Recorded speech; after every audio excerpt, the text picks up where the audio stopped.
J'ai passé l'âge des conférences parce que elles me fatiguent tout simplement. Je préfère m'en tenir à, mettons, pendant une demi-heure, à quelques mots sur le sujet. Après quoi, si vous le voulez bien, je répondrai à vos questions. Laissez-moi d'abord vous dire combien je suis ému de me retrouver dans ces murs, quelques 70 ans après y être entré, et combien je suis ému de parler ce soir d'Ibn al-Muqaffa et du livre de Khalila Dimna, par lequel vraiment j'ai entamé mes apprentissages en langue arabe sous les conseils éclairés du maître et ami Régis Blacher. Cela, c'était à Damas en 1953. Donc c'est toute une histoire, pas l'histoire universelle, mais la mienne, la nôtre avec ma femme, puisque Damas, c'était aussi notre voyage de noces, que je me suis permis d'évoquer d'un trait. Soyons maintenant sérieux et revenons à notre sujet. Khalila Dimna, c'est donc un livre qui a été demandé par un roi, le Perse, le Khosroès, Anushirwan, qui a dépêché aux Indes son médecin, confident, ami, Borzouillet, pour rapporter de là-bas un livre jalousement gardé dans le trésor des rois, qui s'appelait le Panchatantra. Borzouillet est revenu de sa mission avec le fameux livre, qui a été traduit très vite en syriaque au VIe siècle, et puis d'abord en Pahlavi persan, puis en syriaque au VIe siècle, et puis par Ibn al-Muqaffa au 8e. Le premier manuscrit date des années 1220. On ne sait pas s'il correspond au manuscrit original et s'il a comporté des retouches, des adjonctions, mais enfin. Je passe rapidement sur les traductions qui ont été faites de ce livre. Car on parle toujours des Mille et une nuits, qui battront en effet toujours le record des traductions universelles, mais celui-ci, le Khalila Dimna, figure quand même pas mal au palmarès. D'abord, nous avons eu une traduction syriaque, puis, à partir du persan, turc, mongol, éthiopienne, hindoustani, tamoul, malais. Il y en a sans doute d'autres, je me suis borné à celle-là. Pour l'arrivée de ce chef-d'œuvre en Europe, c'est à la fin du XIe siècle qu'une traduction grecque a donné lieu ensuite aux traductions en langues allemandes, latin et hébreu. Hébreu, c'est essentiel parce que c'est au XIIe siècle, dans la traduction de Rabbi Joël, qu'a été faite la traduction latine de Jean de Capoue au XIIIe siècle, sous le titre de Directorium Vitae Humanae. Et déjà se profile le personnage de La Fontaine. La Fontaine, en effet, qui puise à Jean de Capoue, mais peut-être aussi à une version latine du père Poussine, qui est une version latine faite à partir d'une version grecque et qui s'appelle le Specimen Sapientiae Indorum Veterum.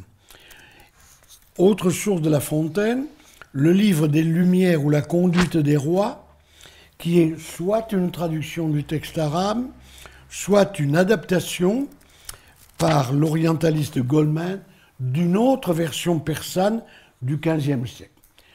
Je m'arrête là, je pense que vous êtes comme moi un peu, bouleversé par ce déploiement de littérature, et j'insiste, de littérature universelle.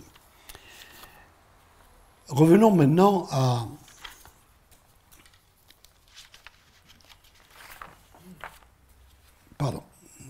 j'y suis. À Ibn al-Muqaffa.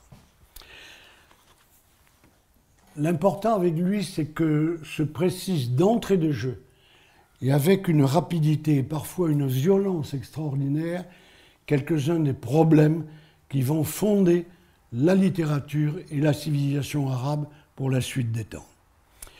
Ibn al-Muqaffa est un persan qui périra à 36 ans dans le feu, décortiqué, si j'ose dire, membre à membre, chaque membre étant jeté au feu l'un après l'autre. C'est un noble iranien d'origine, c'est un katib, un écrivain, c'est-à-dire, en l'occurrence, un fonctionnaire de la chancellerie impériale. On hésitera toujours à connaître les raisons qui ont fait que cet homme, à 36 ans, ait fait l'objet d'une condamnation et d'un supplice pareil. Il y a sans doute plusieurs raisons. D'abord, nous sommes en plein à une époque où le califat vient de s'installer à Bagdad et où les Arabes, dépossédés de l'initiative historique après le califat de Damas, dépossédés, à moitié, doivent désormais partager cette initiative historique avec les Iraniens. Les Iraniens qui demandent leur part, sous une forme très simple, nous sommes musulmans, nous sommes prêts à jouer le jeu de la langue arabe, on va voir comme, mais nous avons droit à l'héritage commun, et nous avons droit aussi que dans cet héritage, notre héritage, la vieille Perse, soit représenté. Il y a donc un problème culturel à la base, mais plus fondamentalement, je crois. C'est le livre lui-même de Khalila et Dimna qui a posé hardiment, d'entrée de jeu, le problème du rapport de l'individu au pouvoir. En effet, quel est le but du Khalila? Le but du Khalila, c'est d'indiquer comment la paix peut régner dans une société. C'est très simple, à deux conditions: que les sujets obéissent, et s'ils obéissent, s'ils ont de bonnes raisons d'obéir, ils le feront d'autant plus que le souverain est éclairé et sage. Et on ne sort pas de là. Il n'y a aucune référence à une religion instituée. Sinon, de ci, de là, quelques allusions au manichéisme persan qui se font jour, ici ou là. Donc, c'est tout un débat qui est engagé, un débat social, un débat religieux, un débat sur les fondements de la nouvelle société musulmane en ce milieu du 8e siècle après Jésus-Christ. Mais d'autres débats sont posés. C'est un livre de prose. C'est le premier grand livre de prose de la littérature arabe. Et avec lui est clairement étalé le problème. Qu'est-ce que la littérature pour le monde arabo-musulman classique? Si la littérature, c'est l'injection d'une personne, d'une personnalité dans un texte, et un travail sur le texte à minimum, pour faire de ce texte autre chose que de la prose, alors à ce moment-là, la littérature, il n'y a pas de doute, c'est la poésie. La poésie qui est née en Arabie avant l'islam, qui a poursuivi son petit bonhomme de chemin grâce à la distance que le prophète de l'islam et ses premiers compagnons avaient instituée entre l'islam et la poésie. Pourquoi? Parce que le poète était fou. Il était possédé par son djinn, donc il était un peu fou comme les autres fous, et donc il devrait bénéficier de l'indulgence. Donc il peut dire ce qu'il veut, ça n'a pas d'importance. La preuve, c'est que un peu plus tard, un des plus grands poètes arabes, Abou Nouwas, dira tout simplement « Dans mes vers, je me suis tout permis, sauf le péché de ne pas croire. » Tout de même, un minimum de précaution s'impose. Mais qu'est-ce que la prose à ce moment-là? On ne peut pas faire d'exercice stylistique en prose, parce que cet exercice, il a déjà été fait par le Coran, réputé texte inimitable. Et donc celui qui s'amuserait à travailler sa prose court l'accusation d'impuissance et de blasphème à la fois. Quand on écrit en prose, dans le monde arabe classique, on écrit, on dit « je » bien sûr, mais on ne dit jamais « je » comme personne. On dit « je » comme témoin, qui rapporte une histoire, qui rapporte une tradition, qui explique ce qu'il pense de tel ou tel problème, philosophique ou autre, mais pas comme littérateur. Or, ce que fait Ibn al-Muqaffa, c'est en effet poser les bases de cette littérature, poser les bases de cette prose, qui est une prose éclairée, souveraine. C'est par là, pratiquement, que j'ai commencé à apprendre l'arabe, à travers Ibn al-Muqaffa, qui ne m'a pas posé d'autres problèmes que le recours au dictionnaire. Mais c'est d'une langue extraordinairement fluide, coulante, et, je l'ai dit à titre personnel, pour moi, très généreuse, puisque si bien elle a fixé ma destinée. Autre problème posé par ce texte, c'est ce que j'appellerais le problème de la culture générale, ce qu'on appelle à ce moment-là l'adab, c'est-à-dire la culture de l'honnête homme, et qu'il m'est arrivé de définir par les termes de savoir-faire, se comporter convenablement en société, savoir-dire, je dirais sans faute majeure d'expression, et aussi savoir-savoir, à savoir ne pas se comporter en cuistre et en pédant. Avoir une culture, en faire partager les autres, mais ne pas les embarquer sur un terrain où ils ne peuvent pas vous suivre parce que trop spécialisés.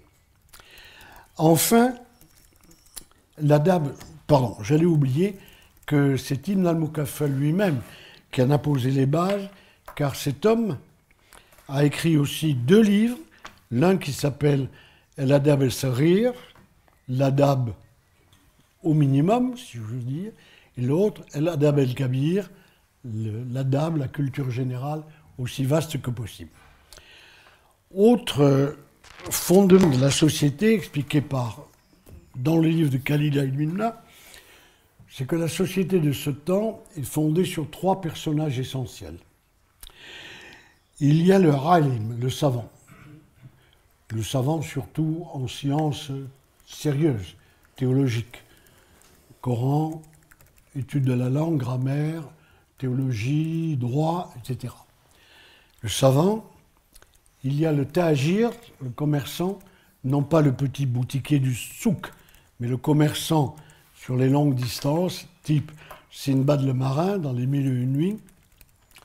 Et enfin, il y a le katib, le fonctionnaire, que je disais, l'écrivain, et écrivain qui est aussi, et une fois de plus, Ibn al-Muqaffa nous en donne l'exemple, qui est aussi un écrivain. Parce que quand on est fonctionnaire du califat, on n'écrit pas comme tout le monde, mais on écrit ce qui est la moindre des choses, surtout à cette époque où, j'y insiste, la prose arabe acquiert quelques-unes de ses composantes. Jusque-là, la littérature arabe, pratiquement, c'est la poésie.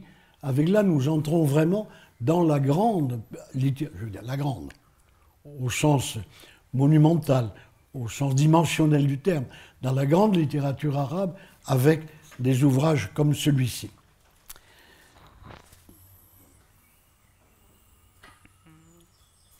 Donc, voilà pour Ibn al-Muqaffa, mais naturellement, je répondrai à d'autres questions, bien sûr.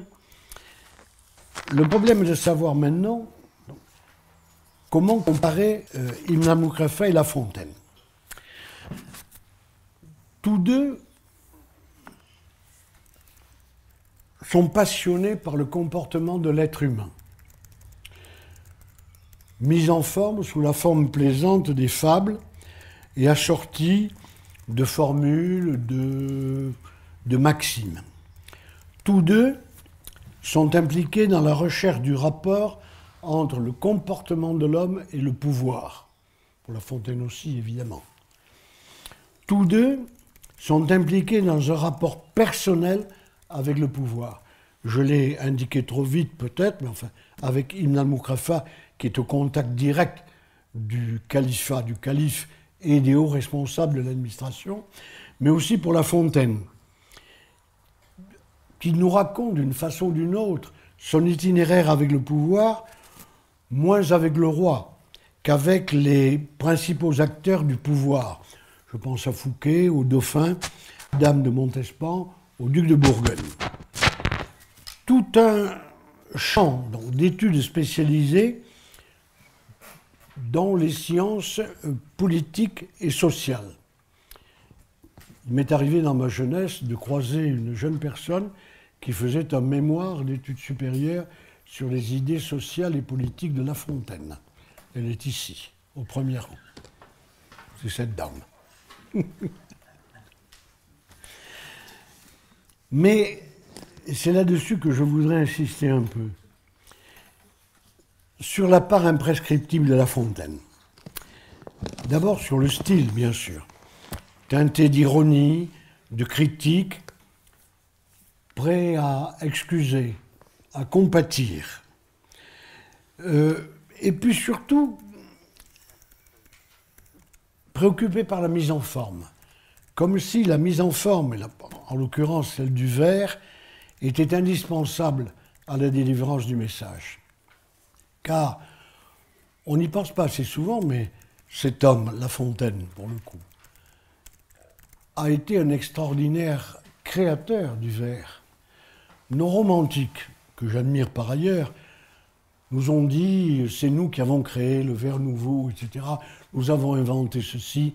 Verlaine nous a dit, préférez l'impair, mais l'impair, il existait avant eux, il existait chez Ronsard, il existe chez La Fontaine.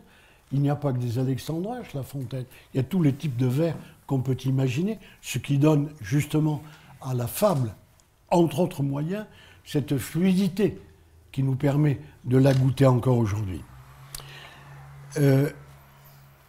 La critique, l'excuse, la compassion.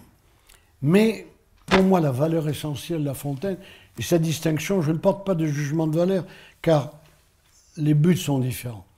La valeur de La Fontaine, et on peut regretter qu'il n'ait découvert Bidpai, le fameux sage indien, que trop tard, parce qu'à peu près, c'est à partir des livres 7-8 des fables que Bidpai devient, ou Ibn al-Muqaffa, comme vous voudrez, devient présent. Parce que là, à travers Ibn al-Muqaffa, il a un nouveau champ d'action. Il a d'abord tout un bestiaire qu'il ignorait jusque-là. L'éléphant, la couleuvre, le lion, le jaguar, etc. Et tant d'autres. Mais il a aussi, à travers Ibn al-Muqaffa, le souci de creuser parallèlement, en profondeur, le cœur humain, et comme je le disais, et comme j'y insiste, les relations que ce cœur, que notre âme, comme vous voulez, peut entretenir avec, dans le cas d'une relation sociale, avec ses semblables, ou dans le cas d'une relation politique, avec le gérant, au sens le plus noble du terme. Tout cela fait que, finalement, il est difficile de dire qui l'on préfère. Bien sûr, si l'on doit donner un coup de chapeau, c'est aux initiateurs, Ibn al-Muqaffa. Mais La Fontaine restera toujours irremplaçable justement pour le cœur. Je vous en donne, et puis pour la façon de dire très vite, le marchand, sa femme et le voleur. L'histoire est simple, elle est là-dedans, la Kalila. Un marchand trompe sa femme et un voleur intervient.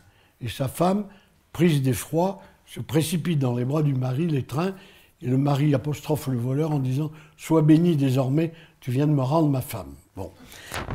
Alors Ibn al-Muqaffa, un marchand fort riche et fort vieux, de son épouse jeune et belle, était follement amoureux, et ce d'autant plus que, rebelle, elle repoussait tous ses feux.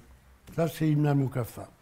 Chez La Fontaine, ça devient un mari fort amoureux de sa femme, bien qu'il fût jouissant, se croyait malheureux. Jamais œillade de la dame, propos flatteurs et gracieux, mots d'amitié ni doux sourires, déifiant le pauvre sire, n'avait fait soupçonner qu'il fût vraiment chéri. Je le crois, c'était un mari. Je crois que la différence est criante. Alors, pour ceux qui voudraient approfondir un peu, à partir des livres 7, j'ai relevé, il y en a quelques-uns dans ce petit livre qui s'appelle André Miquel La Fontaine à Bagdad, La laitière et le potolet, qu'il a dedans. Bon, je vous la lirai peut-être finalement. La laitière et le potolet, les obsèques de la lionne, le dépositaire infidèle, la souris métamorphosée en fille, le mari, sa femme et le voleur, que je viens d'évoquer, la tortue et les deux canards, le poisson et le cormoran. Je voudrais essayer de trouver tout de même la laitière et le potolet. Vous me donnez une seconde. J'aurais dû le préparer avant, excusez-moi. Un saint homme tenait sa subsistance d'un commerçant, sa providence par lui de jour en jour pourvue de farine, miel et beurre fondu. Il fit de ces deux derniers provisions en une cruche suspendue dans certains coins de la maison. Un jour qu'il s'était étendu juste au-dessous, il leva son regard vers elle, et la fantaisie du hasard le fit penser au prix fort élevé dont se payaient et ce miel et ce beurre. Je m'en vais, dit-il tout à l'heure, les emporter jusqu'au marché. Bon, vous devinez ce qui va suivre. J'aurai un fils, etc. Et j'éduquerai ce fils de mon mieux avec la plus grande attention. Et s'il refusait mes leçons, de ce bâton-ci, je le frapperai. Aussitôt dit, aussitôt fait. Levant son bâton, il toucha la cruche au-dessus, et le coup fut tel qu'elle s'ouvrit et déversa jusqu'à sa barbe, beurre et miel. Qui en ses rêves se fourvoie, au désastre marche tout droit. C'est la laitière et le potolet, mais ça n'est pas la laitière et le potolet. C'est le saint homme et ses rêves revus et corrigés par La Fontaine. Et c'est ce côté parfois chaleureux, presque des paroles d'amis, qui, plus je vais, plus me trouble dans La Fontaine. Je pense à ce moment à une fable qui vient, je crois, après le héron, qui s'appelle La Fille, qui raconte l'histoire d'une précieuse qui a une cour de galants autour d'elle et qui se déclare, mais elle les refuse. Elle le refuse, l'un parce qu'il est pas assez beau, l'autre parce qu'il n'est pas assez disert, etc. Et petit à petit, le cercle des galants, des amis se disperse et elle commence à se poser des questions. Et il y a ces vers qui, pour moi, sont vraiment extraordinairement humains. Son miroir lui disait « Prenez vite un mari ». Je ne sais quel désir le lui disait aussi, le désir peut loger chez une précieuse. Bon. Conclusion, ce serait invitation à la littérature comparée. Je me souviens qu'un de mes anciens élèves, devenu plus tard professeur à l'université de Tunis et aujourd'hui à la retraite, s'était embarqué dans une thèse, il m'avait dit « Je veux montrer les liens qui existent entre la littérature des macramates », ce qui me permettrait d'ouvrir une parenthèse, si vous permettez, quand j'aurai terminé. La littérature des macramates et la littérature picaresque en Espagne, de Lazarillos de Tormes, etc. Je lui ai dit, écoutez, je ne sais pas, mais la littérature des influences, il faut avoir des preuves, des textes précis. Donc, au bout de à la fin de l'année, il est revenu de Tunis. Je lui ai dit, faites donc une thèse de littérature comparée pour expliquer comment, dans des littératures différentes, des sociétés différentes, un même type de situation peut créer des littératures différentes, inspirées peut-être du même modèle, mais résolument différentes, comme, je vais essayer de le montrer, Kalila et La Fontaine. Et bon, c'est ce qu'il a fait. Alors, je disais la littérature des Makramad, parce qu'en effet, peut-être certains d'entre vous me diront, mais il y a eu un travail en prose, en vraie prose dans la littérature arabe. Oui, il y a eu ce passage, il y a eu l'autobiographie d'Oussama ibn Munqidh, que j'ai traduite et adaptée, mais l'autobiographie, ça n'existe pas dans la littérature arabe classique. L'autobiographie d'Ibn Khaldoun, c'est le récit de ses voyages et des maîtres qu'il a contactés, de qui il a appris. Ce n'est pas une biographie. Oussama, lui, le prince syrien de l'époque des croisades, a raconté sa vie. Mais, attention, sous le titre de Kitab el-Yartibar, le livre de l'instruction par les exemples, à savoir, thème classique, je vais arriver très vieux, normalement j'aurais dû mourir 100 fois sur le champ de bataille, mais c'est Dieu qui règle toutes les destinées, je vais vous montrer comment. Moyennant quoi il parle de lui, mais, si j'ose dire, le parapluie est ouvert. Sauf à la fin, où il demande pardon au lecteur d'ouvrir quelques pages sur son enfance et sa jeunesse dans le château de Cheizar sur le Ronde, où là, nous sommes vraiment dans une littérature autobiographique. Quelques pages et c'est tout. Alors je reviens au Makramat de Hamadani, de Hariri.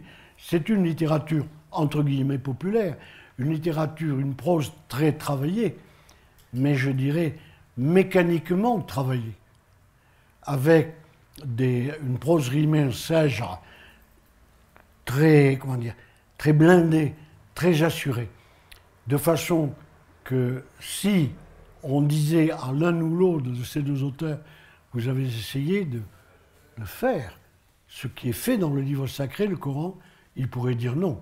Nous, on applique des formules, mais la liberté inconditionnelle du texte coranique, nous n'y avons pas touché.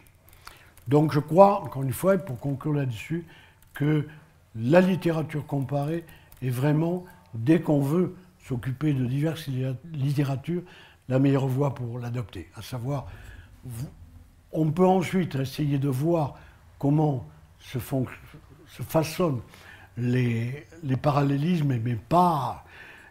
Une fois aussi, quelqu'un m'avait dit, mais il faut prouver que Majnoun est à l'origine de Tristan et Iseult, Werther, etc., etc. Non, non. Majnoun, c'est Majnoun. Il a eu d'autres fils en Iran et en Turquie, évidemment. Et là, on connaît les cheminements de la légende. Mais il n'y a rien entre Majnoun et Tristan. Sauf que Majnoun, et ça c'est la gloire de la poésie arabe de cette époque, a trouvé un thème qui était promis une immense fortune. L'amour impossible, c'est l'amour parfait. Et l'amour parfait, et le seul amour parfait, c'est l'amour impossible. Alors là, en effet, évidemment, tout le monde s'est engouffré dans la brèche, qu'on connaisse ou non Majnoun. Wagner ne connaissait pas Majnoun, mais enfin, il a fait lui aussi un texte superbe qui dit la même chose, mais autrement, sans avoir lu l'arabe. Voilà, je vous remercie. Alors, je me permets de prendre la parole si ça convient à tout le monde. Donc, merci beaucoup pour cette belle conférence. Je pense qu'on a tous senti beaucoup d'adéquation entre le contenu de votre propos et ce que vous évoquiez à propos d'Ibn al-Muqaffa et de La Fontaine, ce souci de la forme pour bien faire comprendre un message. Ce souci d'être à la fois plein d'ironie dans la façon de parler, mais aussi plein d'empathie. Et quand on lit vos traductions et quand on vous écoute présenter tout ça, on voit bien que c'est quelque chose qui peut s'appliquer aussi à vous, en fait. Et donc, pour présenter un petit peu davantage certains aspects de votre propre parcours en tant que vous-même transmetteur, puisque c'est un peu le thème de cette semaine qui nous réunit. Voilà, on voit aussi déjà apparaître quelques fils dans ce que vous avez dit à propos d'Ibn al-Muqaffa et de La Fontaine qui pourraient aussi peut-être éclairer certains aspects de votre parcours. D'abord, une formation très classique, comme Rim l'a rappelé tout à l'heure. Hein. Vous êtes un ancien élève de Célieu, si je ne m'abuse. Et puis, c'est suite à votre prix reçu à l'occasion d'un concours général de géographie que vous avez découvert le Maghreb, qui devait devenir votre objet d'étude avec une et jeune votre fille passion avec qui était votre là, épouse. qui est devenue ma femme ensuite. Voilà. Mais nous n'étions pas de la même université. Elle était de Clermont-Ferrand, moi de Montpellier. Ça a posé par la suite certains problèmes. Mais enfin, c'était toute une époque où on pouvait attendre. Et donc, vous disiez aussi à propos de ce qui rassemblait Ibn al-Muqaffa et La Fontaine que ce souci de la forme et puis cette ironie et cette compassion aussi à l'égard des humains, etc., était aussi appuyé sur une réflexion quand même sur le bon comportement à avoir par rapport au pouvoir. Et je crois que vous-même, vous avez été par moments un peu dans des situations de complexité par rapport au pouvoir, de façon très volontaire, quand vous avez remis des rapports, en particulier sur la question de la place de la langue arabe en France, hein, un rapport qui a donné lieu à une véritable réflexion sur les façons d'enseigner l'arabe en France. Et je crois aussi déjà dans votre parcours antérieur, en particulier ce monde arabe que vous aimez tant, n'a pas toujours été tendre envers vous. Je ne sais pas si vous souhaitez l'évoquer peut-être rapidement, mais c'est bon à savoir aussi que voilà, vous avez eu des expériences parfois un peu tourmentées. Ce qui rend votre souci de transmettre l'arabe et en particulier d'entrer dans les dialogues entre les cultures d'autant plus remarquable. Oui. Alors, en fait, bon, je ne vais pas me parler de mon itinéraire parce qu'il est tellement... J'étais donc au lycée à Montpellier, j'étais en maths LM. À l'époque, je me destinais plutôt aux eaux et forêts, comme on disait à l'époque. J'adore la nature, et particulièrement mon pays de Languedoc. Bon, bien. Il se trouve que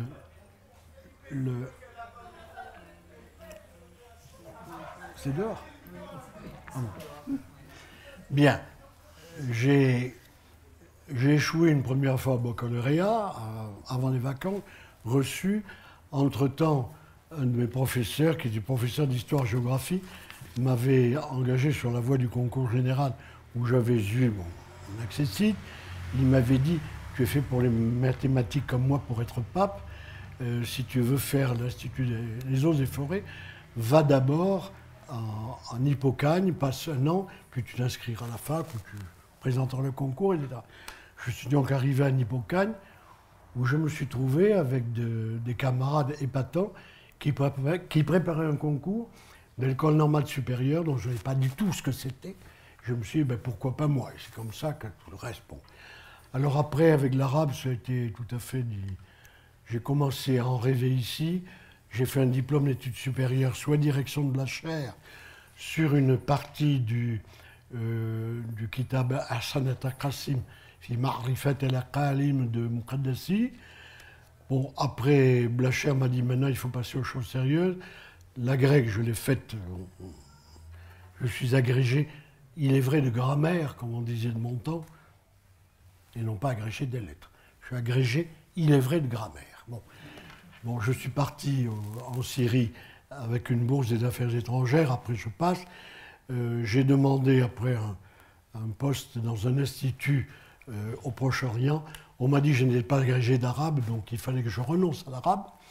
Et je me suis retrouvé archéologue en Éthiopie. Bon, je suis rentré, professeur de lycée, le Quai d'Orsay pendant 4 ans, relations culturelles, et puis un rêve de carrière diplomatique avec ce départ en Égypte qui a tourné court, comme vous le savez, mais qui m'a permis au moins, parce que la prison a ceci de bon, c'est que quand on en réchappe, à peu près entier, on a beaucoup réfléchi.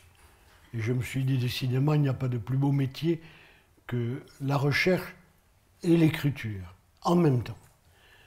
Et deux, alors, pourquoi? Je me suis dit dans un premier temps, je viens de payer cher l'amour que je portais au pays arabe, je vais revenir vers l'allemand, bon, je connaissais bien. Une sorte de pudeur m'a pris. J'avais des collègues de l'école qui étaient agrégés d'allemand, etc. Je me suis dit, de toute façon, la meilleure preuve que je puisse donner de mon innocence, c'est de continuer à travailler sur l'arabe. Étant bien entendu que la prison fait toucher du doigt deux vérités majeures. L'innocence est la chose du monde la plus difficile à prouver. Et deux, contre une bêtise, si j'ose dire, sans armes, on peut discuter, mais contre une bêtise armée, il n'y a rien à faire. Voilà. Alors après, bon, c'était le cursus traditionnel, mais pour répondre à la question que vous posiez, j'ai tenté sans succès, y compris quand je me suis retrouvé à l'ouverture de Paris 8 Vincennes, j'ai tenté de faire comprendre à mes collègues que pour élargir l'horizon des études arabes, il ne fallait pas commencer par créer des sections de littérature arabe, de linguistique arabe, mais des postes d'arabe à l'intérieur de sections ou de départements de sociologie, de linguistique, de littérature comparée, et que c'est là, en montrant l'intérêt de l'arabe dans un cadre commun, que petit à petit, en effet, c'est un travail de longue haleine, mais au moins sûr, on arriverait à débloquer le système. Je ne crois pas que ça ait marché, comme ça. Disons que ça a marché à petites échelles, mais c'est vrai qu'on est rare à bénéficier de postes, en effet, de ce style-là. Je voulais aussi, du coup, rebondir sur quelque chose que vous venez de dire, de l'importance pour vous de transmettre en tant qu'enseignant et en même temps d'écrire. Et je pense que vous êtes une des personnes qui réussissait le mieux, en fait, dans la mesure où j'ai l'impression, moi j'ai connu votre travail parce que je cherchais moi-même un sujet de littérature comparée, en fait, sous les recommandations de ma très chère Ouda Ayoub, qu'on ne cesse pas de célébrer et que, personnellement, je pense qu'elle est toujours là, hein, voilà, qui m'avait incité à utiliser l'arabe que j'avais connu comme ça, ici aussi, grâce à elle d'ailleurs, dans un projet de recherche. Et je m'étais demandé justement cette question de l'amour impossible, etc. C'est vraiment quelque chose où vous avez touché une corde sensible parce que je voulais travailler sur ça. Et je me disais, bon, même moi, la ressource des origines communes, je ne serais pas capable de la prouver et puis ça ne m'intéresse pas tant que ça. Ce qui m'intéresse, c'est un comparatisme un peu plus différentiel. Et là, paf, je tombe sur vos travaux. C'est vraiment intéressant parce que vous avez à la fois traduit la poésie de Majnun Layla et puis la poésie de Tristan et Iseult, hein, des textes poétiques, alors c'est de la prose, mais avec un talent pour une traduction qui est elle-même poétique. On l'a vu aussi pour Ibn al-Muqaffa. Vous avez entendu quand vous avez cité, le public a entendu quand vous avez cité certains extraits, vous les avez traduits parfois en vers, oui. Ce qui est un souci de faire des ponts et puis aussi de vous faire plaisir, hein, vous revendiquez ça, de l'autonomie du traducteur. Il a le droit de faire des vers là où il n'y en a pas, il a le droit de choisir des formes de vers qui ne sont pas exactement celles du texte d'origine. Et donc vous avez fait ça, et puis en même temps les traductions vous les avez utilisées dans les études comparatives qui ne sont pas des recherches de sources, qui sont des vraies comparaisons, des comparaisons différentielles, hein, pour montrer la spécificité de cette tradition médiévale occidentale, la tradition de Majnun Layla, et puis Wagner aussi, vous avez fait aussi des comparaisons tripartites. Et puis vous avez aussi utilisé ça pour nourrir votre propre production en tant qu'écrivain, hein. Et vous avez fait ça aussi pour d'autres enjeux, d'autres textes que vous avez étudiés et traduits. Oui. Les géographes, vous avez rappelé Oussama ibn Muqid, vous l'avez fait aussi, je cherche comme ça, je passe un peu rapidement, vous l'avez fait aussi à propos d'une sourate coranique que vous avez traduite et puis oui. Pour laquelle vous avez proposé quelques études. Et puis, moi, ce qui a contribué à faire de vous une sorte de compagnon de route personnel, c'est le fait de découvrir que voilà, votre projet de traduction des Mille et une nuits, de retraduction, qui vous a amené à publier la traduction qui est désormais disponible dans la Pléiade. Moi, au départ, je l'ai découverte par l'édition de Folio, mais qui est, pour moi, qui a vraiment, en y réfléchissant, qui m'a fait comprendre quelque chose, c'est que vous y êtes intéressé aussi parce que vous avez une sensibilité de poète. Je ne veux pas vous flatter en disant ça, je pense que j'y crois vraiment. Et du coup, vous êtes le premier à avoir traduit pratiquement intégralement les quelques 2500 poèmes qui se trouvent dans essentiellement une des versions des Mille et une nuits, celle, pour aller vite, une version égyptienne, que vous avez sans doute combinée avec d'autres textes. Et donc vous avez mis la poésie vraiment au cœur des Mille et une nuits, ce qui est vraiment quelque chose d'intéressant à penser sur le rapport entre prose et poésie dans ce type de texte-là, qui par ailleurs est très bizarre et très atypique dans la littérature arabe et dans la littérature mondiale en général.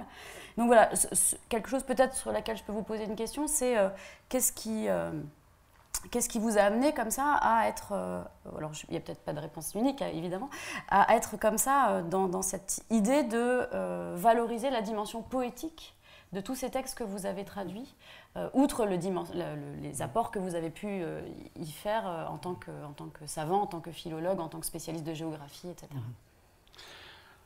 C'est une aventure complexe. Il y a d'abord les poèmes que j'ai écrits en arabe, dont le premier à l'occasion du souvenir de la mort de mon fils, qui a surgi comme ça.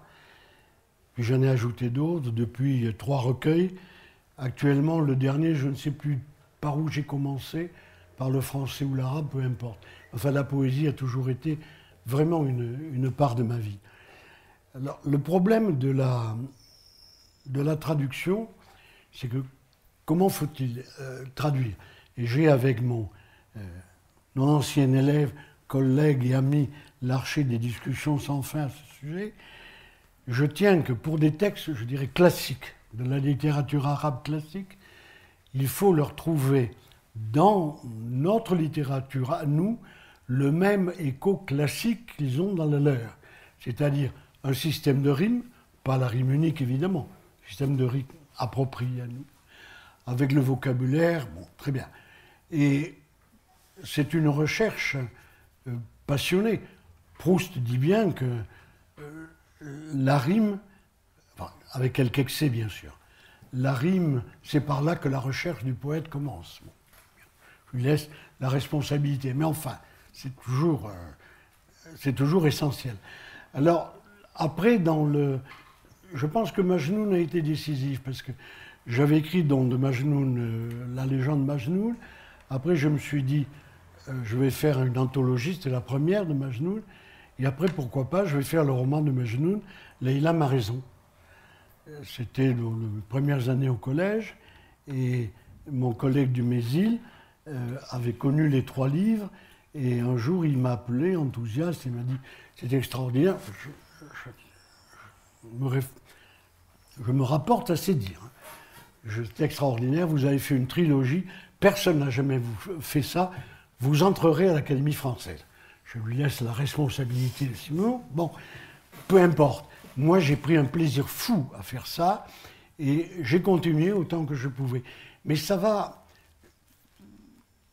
Un souvenir comme cela, j'étais dans Majnoun, et donc je traduisais vers alexandrin, etc.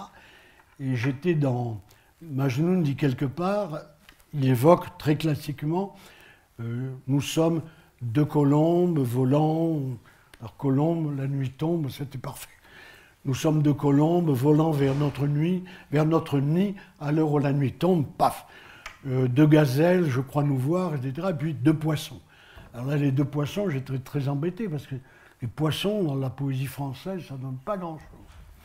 Heureusement, alors ces 2 poissons, lorsque l'abîme de la mer nous balance alors que le soir tombe, dans le soir, ou quand la nuit se fait.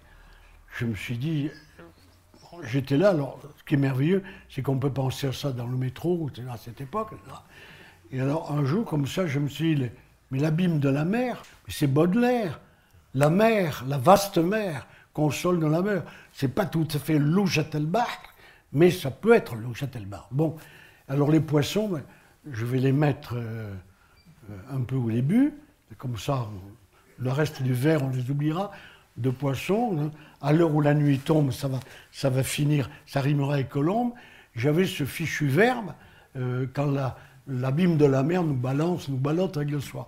Et puis, quelques jours après, dans le métro, je me suis dit, mais c'est pas balance qu'il faudrait, c'est berce. Et c'est devenu lorsque la vaste mer nous berce avec le soir. J'étais très heureux, et à cette époque, j'étais Je suis rentré le soir, j'ai dit à ma femme de me payer un whisky parce que je l'avais bien mérité. Alors, pardon, dans la traduction, j'ai répondu. Alors, oui, la Pléiade, oui, c'est le moment tout de même de rendre justice à l'ami disparu, à Jamaleddin Bencher. Parce que c'est lui le premier qui a eu l'idée dans Gallimard de traduire Les Mille et Une Nuits dans la collection Folio. Alors, nous y sommes attelés. Et au bout du 3e tome, on pensait déjà au 4e, quand la maison Gallimard a dit à Jamaleddin, non, on ne peut pas aller au-delà de 3 folios. Maintenant, il faut passer à la Pléiade. Nous avons déjà pas mal traduit, tu parles. On avait traduit le tiers. Après, Jamal est mort très tôt, et je me suis retrouvé en effet tout seul face à un bon tiers des Mille et Une Nuits. Et je veux dire que par moment, mais enfin, le souvenir de l'ami disparu, la dette que je devais à sa mémoire m'a beaucoup aidé. Et c'est vrai que ça a été finalement une des grandes aventures de ma vie.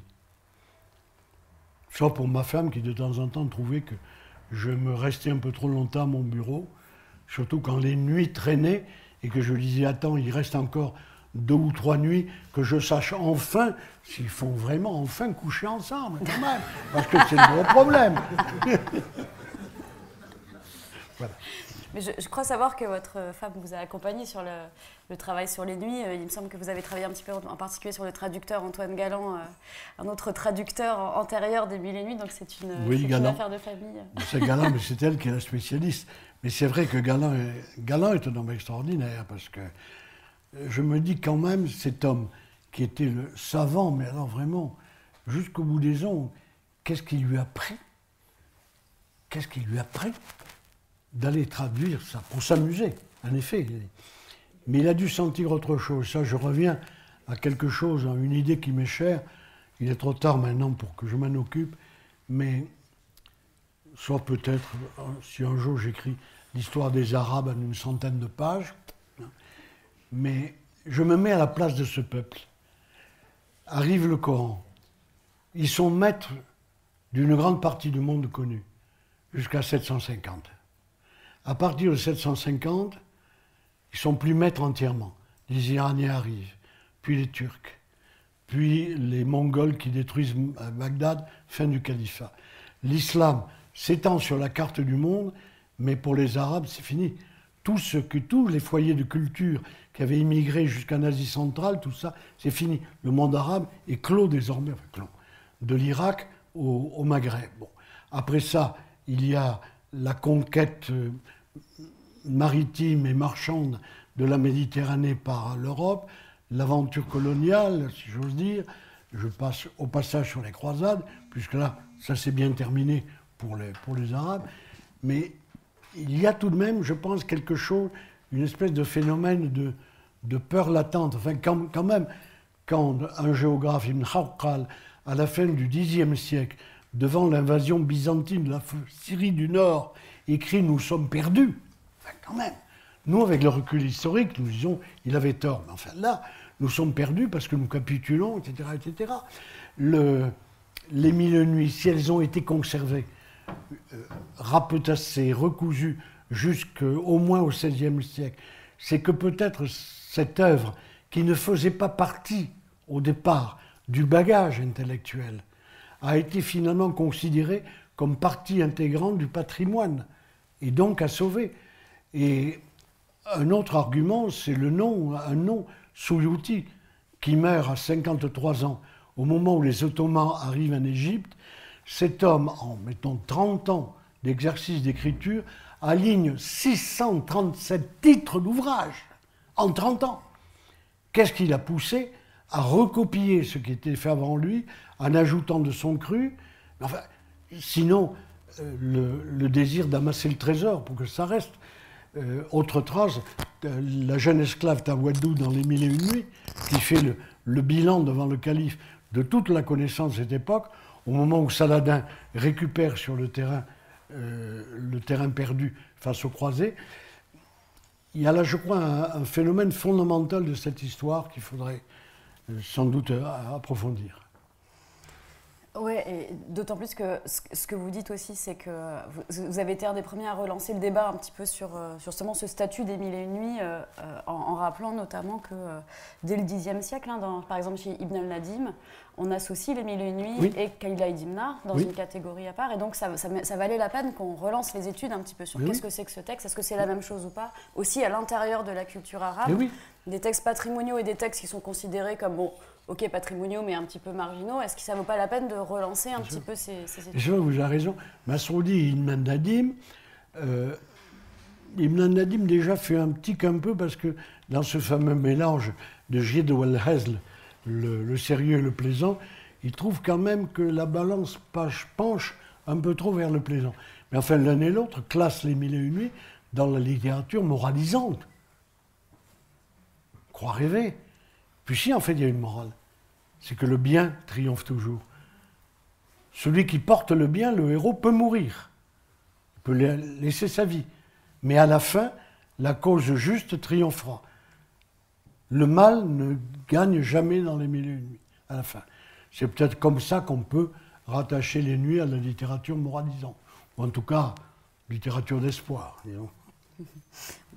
Et du coup, je me demandais aussi, parce qu'un des enjeux qui tourne aussi autour de cette comparaison entre les Mille et une nuits et Ibn al-Muqaffa, c'est le côté aussi un petit peu subversif qu'on a tendance parfois à mettre beaucoup en avant de ces deux recueils. Et je me demandais si vous y avez fait un petit peu allusion quand vous avez présenté l'auteur, hein, ce sort terrible qu'il a connu, qui a causé sa mort, sa façon surtout tragique de terminer sa vie. Je me suis demandé si vous aviez un petit peu... Parce qu'on vous sollicite souvent sur les dialogues entre les religions, par exemple, notamment quand vous avez traduit la sourate coranique 56. Oui. Quel a été votre projet quand vous avez entrepris de traduire cette sourate de façon autonome et avec une publication Je rougis de le dire parce qu'elle m'a paru littérairement très belle. Voilà. Bon, le reste... Non, je ne suis pas islamologue, je tiens à le répéter, parce que ça suppose, être islamologue, ça veut dire se donner à plein dans la... Et c'est une littérature que je n'ai pas eu la chance d'aborder, et je dois dire, quand j'ai mis le nez un peu dedans, c'était à travers les traductions de Laoust, qui a consacré sa vie à la traduction de la littérature hanbalite. Moi, j'avoue que quand j'ai lu cette traduction, je n'ai pas été spécialement attiré, je dirais. Non, j'ai préféré me chercher chaque fois, au-delà des religions, de tout ce qui peut nous marquer dans telle ou telle civilisation, tout ce qui nous marque.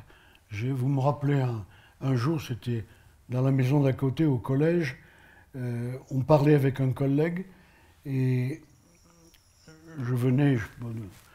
traduire Abou Lataïa, je crois. Et je lui disais, écoute un peu ça, et la mort, et ce feu en nous tous allumé, que chaque jour nouveau, un peu plus fort, ravive. C'est de qui ça? Qu'est-ce que tu en dis?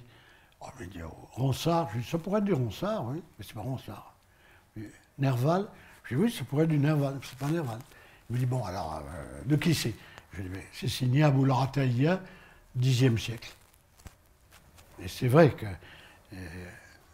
qu'il y a dans cette littérature un tas de choses dans lesquelles je puise, parce que, bon, c'est comme si c'était moi qui... Enfin, révérence gardée. Révérence gardée à ces auteurs, mais comme si c'était moi, en tout cas, qui les avait ressentis. Non, alors, la Waqia, j'ai trouvé en effet que c'était une très belle sourate et que, bon, en tant qu'arabisant, il fallait quand même que je montre que je pouvais lire le Coran et le traduire quand même. Bon. Enfin, vous l'avez fait avec énormément de respect, ce qui est assez remarquable. Mais c'est un peu, je rougirais de le dire devant un imam, j'ai fait ça à un moment donné alors que je commençais à traduire le Tristan et Isolde de Wagner. Parce que c'était le même problème qui se posait, à savoir un texte quelquefois assonancé, pas toujours, quelquefois calibré, mais en variant ce que je disais tout à l'heure à propos du contraire des makramas de Hamadan, etc.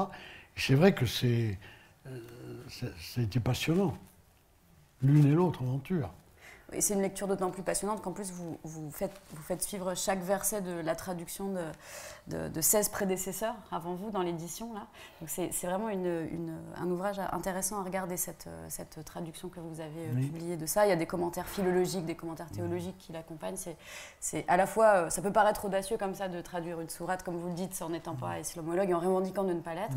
Et en même temps, ça constitue un objet vraiment passionnant et empreint vraiment de ce respect que vous avez aussi pour transmettre tous ces aspects-là, toute cette richesse patrimoniale. De la même façon, la poésie mystique, bon, j'ai traduit un poème d'Ibn Arabi dans une anthologie, mais ça ne m'a pas... Sans explication, on ne peut pas. C'était l'ami Jolkiewicz, à ce moment-là, qui m'avait donné un texte d'interprétation. Alors quand je lisais que là, en côtoyant le long de la rivière, l'arbre dont les feuilles commençaient à roussir, que dans le commentaire, j'avais allusion évidente au 8e maqam, etc. Et que ça, vraiment, ça me passait par-dessus la tête. J'ai préféré m'en tenir à quelque chose où je pouvais entrer de plein pied. Merci beaucoup, Monsieur Miquel, de votre présentation.